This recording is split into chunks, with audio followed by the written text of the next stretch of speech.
really just a few weeks of being there, presented on my desk for my review and approval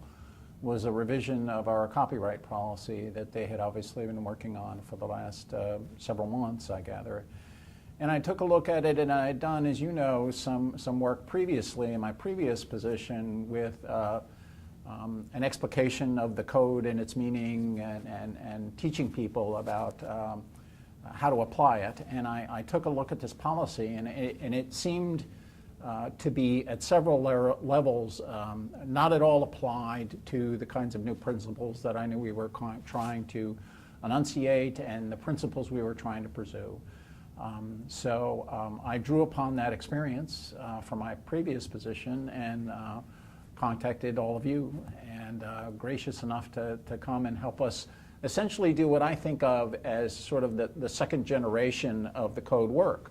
which is basically to take this wonderful theoretical framework and principles and begin to actually apply it, to put it in action in policy.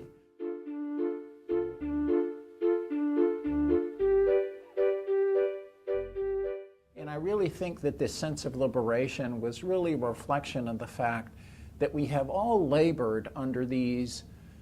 assumptions, if you will, and these pretexts about how to apply fair use that we've all known from the very beginning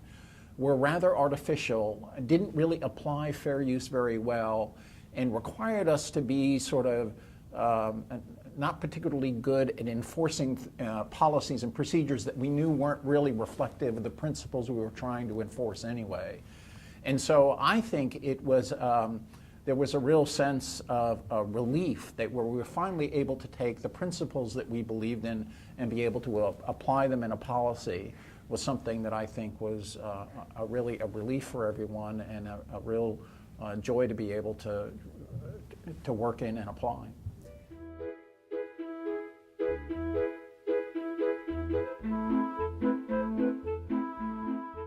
The legal context in which it presents itself,